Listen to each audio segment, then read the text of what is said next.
Hello everyone, welcome back to Steven Shinder Reviews in video form. Getting back into reviewing the Planet of the Apes TV series, sort of in pairs, uh, corresponding to the telefilms from the early 80s that edited pairs of episodes together. So this time around, it's Treachery and Greed on the Planet of the Apes. Yes, it is a goofy title, but it's not the goofiest of these telefilm titles, if you can believe it. The like I've said before, Roddy McDowell recorded some bumpers that would air before and after these telefilms, and so it felt kind of silly how at the end of Roddy's talking, in character as an old version of Galen, he's like, I never seen such treachery and greed on the Planet of the Apes or something like that, and it's just so silly. But yeah, this telefilm pairs up the episodes, the horse race, or is it horse race or horse ride? I know that the second one is the Tyrant, but um, let's see. Yeah, I was like already with this. Well, yeah, I'm just scrambling. Okay, yeah, the horse race. Yeah, okay, I got it right. One of those guesses. And I don't have too many thoughts about these two episodes. They didn't do as much for me as the first four I've talked about have. They sort of feel a bit more tedious, like the pacing, like I feel more aware of how slow the pacing can be, at least during these particular episodes. So the horse race, it includes a couple more human characters. There's a father named Martin, and his son gets in trouble. Humans are not supposed to ride horses and whatnot. And so, in order to try freeing his son, there's this wager, with a horse race. And as a Star Wars fan, I could not help but think of the Phantom Menace with the pod race instead of like just some other content that includes some sort of horse race. But Urko is kind of making it so that things turn out in his favor either way. Like if the sun, like if the race is won um, by the humans, and the sun will like get eliminated anyway and whatnot. So they're trying to win, and Verdun also disguises himself in mud so that Urko would not recognize him because humans look alike to apes in this world.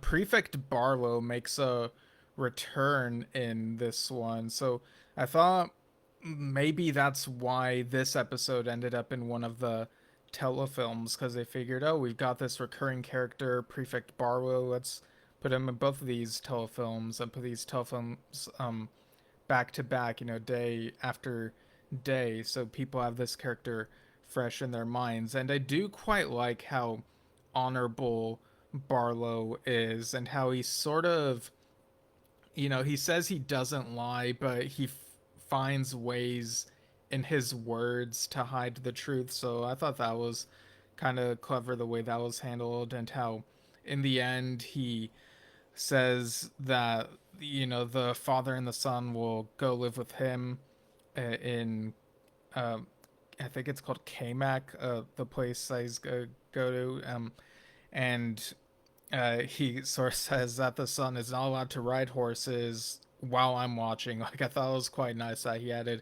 that little addendum there.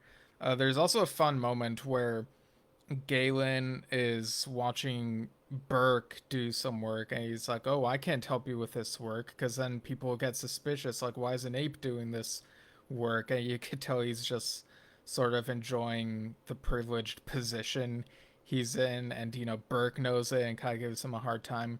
So thinking back to it, there are bits of fun dialogue here and there in the episode, even if the experience of watching it felt a little bit slow. But I think looking back, it's enough for me to maybe bump it a tiny bit up to a 7 out of 10 that episode.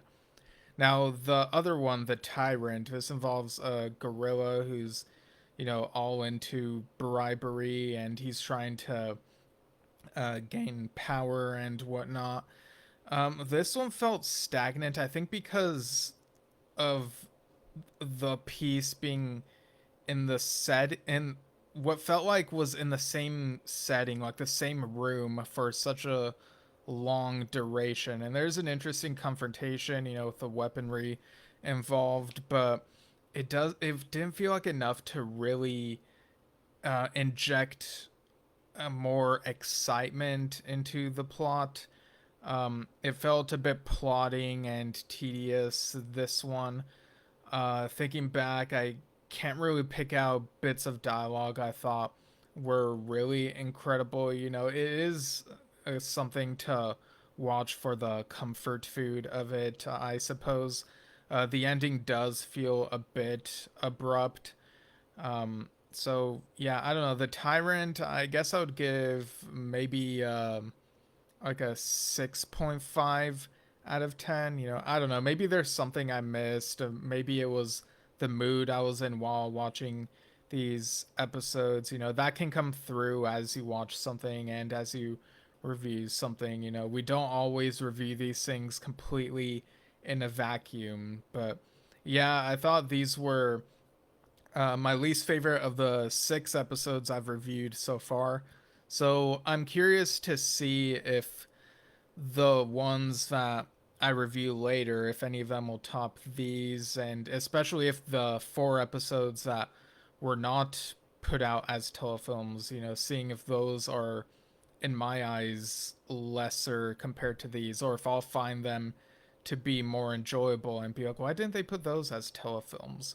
So, yeah, I'm going to keep doing this review series, going through the next telefilm, which is Life, Liberty, and Pursuit on the Planet of the Apes. Yes, that is the goofiest title. And then I'll go over the 4 episodes that were not telefilms and then finish off with the final telefilm, which I think is called Farewell to the Planet of the Apes. I could be mistaken, and I don't want to waste time looking it up again just now, but that one has the like finale, the default finale, I guess I should say, the final aired episode. So I figure end with that one. And I was thinking of maybe continuing these into October or maybe November, but there's some things I want to do in October instead, possibly. So will I be able to finish all these still within September? Well, I guess we'll find out. So, thanks for tuning in to Steven Shinder Reviews in video form, and see you all soon.